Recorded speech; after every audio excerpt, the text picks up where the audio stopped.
Halo teman-temanku semuanya, apa kabar? Mudah-mudahan semua sehat ya.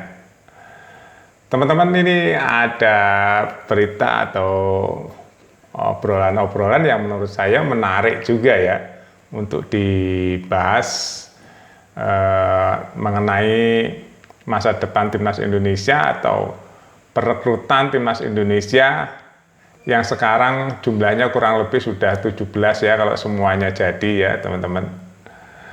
Nah, ini saya mau bacakan tentang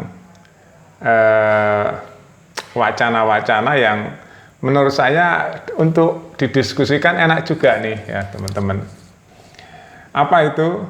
Ini tentang pemain Belanda itu kan banyak sekali keturunan Indonesia ya teman-teman. Pemain Belanda itu banyak sekali keturunan Indonesia, bahkan sekarang Belanda sudah mengumumkan 30 pemain. Itu banyak yang keturunan Indonesia yang membela timnas Belanda di Piala Eropa nih teman-teman ya.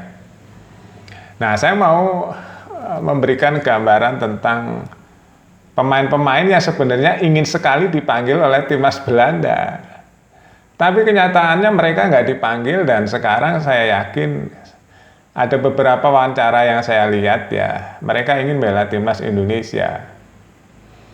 Saya bacakan ya teman-teman, ini nilainya ada yang 300 miliar loh. Satu pemain teman-teman, nilai transfernya ya.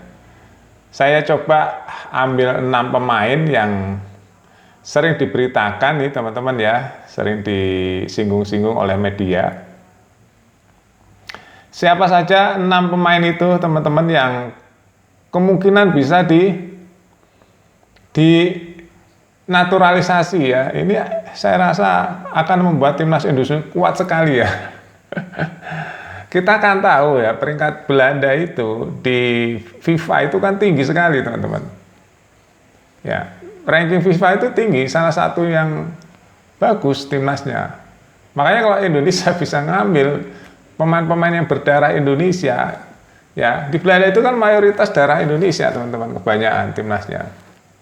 Dari dulu itu teman-teman ya, bahkan sekarang numpuk. Kalau diurut-urut ya banyak kakek neneknya dari Indonesia, karena Indonesia dijajah oleh Belanda saat itu. Saya bacakan yang pertama, ada Ole Romeni ya, ini striker dari Utrecht teman-teman. Ya, Ole Romeni ini bagus teman-teman mainnya, usianya masih muda, 23 tahun. Yang kedua ada Kevin Dijk yang sempat kontroversi ya, dia di FC Copenhagen. Kevin Dijk ini mainnya juga bagus teman-teman ya. Dia nggak dipanggil ya oleh timnas Belanda, padahal dia pengen sekali dipanggil oleh timnas Belanda. Dia ternyata nggak dipanggil. Terus selanjutnya siapa teman-teman? Itu baru 2 ya. Baru 3 ya. Ada lagi nih teman-teman yang sempat viral juga, namanya Zero Ridewol. Zero Ridewol ini keturunan Suriname teman-teman ya, Suriname. Kenapa turunan Indonesia juga? Ya, orang Indonesia itu dulu dibuang ke Suriname teman-teman, sekarang dia udah anak beranak di sana. Bahkan bahasa Suriname itu bahasa Jawa teman-teman. Bahasa Suriname itu bahasa Jawa. Saya dulu waktu masih muda sering ketemu orang Suriname teman-teman. Ya, waktu itu bahasanya bahasa Jawa, piye kabari, sehat-sehat toh. Jadi pakai bahasa Jawa, saya ngobrolnya sama orang Suriname dulu teman-temannya. Nah, terus ada lagi, ini teman-teman, Miss Hilger. Nah, Miss Hilger juga ini sempat viral. Kalau yang Suriname ini teman-teman ya, ini bela Crystal Palace. Ya, dia di Ajax dan Crystal Palace ya, dia terakhir di Crystal Palace. Coba, bagus kan, grade A itu teman-teman. Ada lagi ya, Miss Hilger. Nah, Miss Hilger ini di FC20 ya, grade A juga teman-teman, grade A dia. Nah, ini bisa untuk pemain belakang. Ada lagi Milian Manuf. Nah, Milian Manuf ini teman-teman sering dipanggil oleh timnas Belanda. Waktu itu timnas Belanda U21. Tapi nggak kunjung diangkat ke senior ya. Akhirnya dia main di Stoke City. Itu teman-teman. Bagus-bagus kan? Bagus-bagus teman-teman. Kita lihat ya. Yang lain teman-teman. Ya, yang terakhir nih ya. Yang terakhir ada Pascal Struijk. Pascal Struijk ini terakhir pasarannya 18 juta euro. Bayang nggak? Pasarannya 18 juta euro dia. Kurang lebih 312 miliar. Loh, keren kan? Back dia, pemain belakang dia. Jadi Indonesia itu sebenarnya masih banyak sekali bisa ya atau berpeluang mendapatkan pemain-pemain yang bagus-bagus teman-teman. Walaupun kemarin juga sudah bagus, cuma Sintayong tuh pinter ya teman-teman, pinter dia. Dia tuh tahu bahan ya, dia milih pemain-pemain yang masih muda-muda, dibentuk nanti. Yang bentuk Sintayong supaya mainnya gini, mainnya gitu, dibentuk sama tim tim kepelatihan. Lihat aja Rafael Struijk, dia sudah mulai berkembang. Padahal dia awal-awal datang dulu seperti itu kan. Sekarang sudah mulai tajam, ya, sudah mulai mature dia, mulai berkembang permainannya Rafael Struijk. Evar Jenner juga. Nah, ini menarik ya, Pascal Struijk ini nilainya 320 miliar loh harga dia, teman-teman. Dia pemain back, pemain belakang, kebayang nggak? Badannya tinggi. Nah, pengalamannya dia bermain di Liga Primer loh, teman-teman ya. Pengalamannya. Nah, dia pindah ke Belgia, teman-teman ya. Hebat ya, teman-teman. Nih, jadi banyak ternyata teman-teman yang masih belum dipanggil oleh timnas Belanda. Dia berharap dipanggil oleh timnas Belanda. Ternyata timnas Belanda sudah mengumumkan 30 pemain nasionalnya. 30 pemain nasionalnya sudah dibentuk dan saat ini mereka nggak dipanggil. Banyak pilihan untuk membela timnas ya. Salah satunya yang membela timnas Indonesia karena memang dia punya darah Indonesia, teman-teman.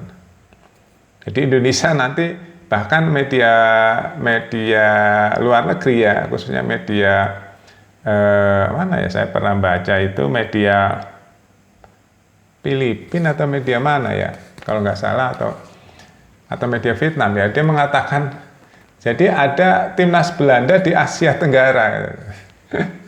Jadi nanti Indonesia sekuat timnas Belanda kalau yang manajernya atau pelatihnya nanti pelatih kelas dunia, Indonesia akan, ya saya rasa akan kuat teman-teman.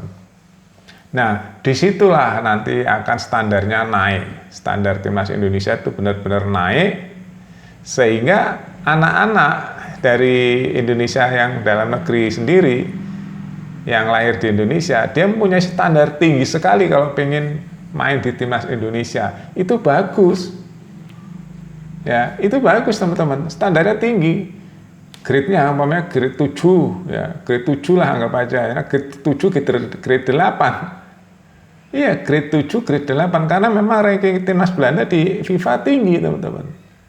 Nah, nanti Indonesia grade-nya udah tinggi. Ini yang menurut saya diskusi-diskusi masalah seperti ini penting ya. Jadi begitu timnas Indonesia berubah, rankingnya berubah, grade kualitasnya juga berubah. Mantap ya teman-teman kalau bicarain tentang pemain keturunan yang ada di Belanda dihubungkan dengan ranking FIFA Belanda di FIFA. Terus anak-anak yang punya darah Indonesia terus ditarik ke Indonesia jadi timnas Indonesia, terus mengangkat grade atau kualitas permainan anak-anak Indonesia untuk masuk ke timnas Indonesia. Ini menarik loh teman-teman, benar. Nah, ini jadi trigger ya, jadi trigger atau pendorong ya, atau pemacu anak-anak untuk berprestasi. Karena yang dipikirkan kan selama ini lehai-lehai gitu ya, umpamanya 5, 6 udah bisa main ke timnas. Sekarang nggak bisa lagi. Berarti seandainya saya pemain timnas muda gitu ya, wah saya harus latihan keras nih untuk masuk ke timnas Indonesia karena persaingannya ketat. Nah, itulah yang akan mendorong nanti Indonesia menjadi kuat, teman, karena persaingannya ketat. Oke, itu saja teman-teman yang berita yang menurut saya layak dan bisa tuh didiskusikan ya. Dan saya rasa PSSI juga mengarah ke sana, teman-teman, mengarah ke sana ya. Cuma mungkin untuk saat ini dirasa cukup ya naturalisasi, dan target Erick Thohir itu ada 150 naturalisasi, teman-teman. Bayangin aja, ini baru 17, masih kurang banyak lagi kan. 150 naturalisasi dari U17, U20, U23 dan senior. Berarti masih banyak banget tuh, masih 100 lebih kurangnya. Iya kan? Nah, itu dulu teman-teman ya, saya rasa sudah lebih dari 10 menit. Nanti kita update lagi berita-berita yang menarik dan bisa didiskusikan. Sampai jumpa.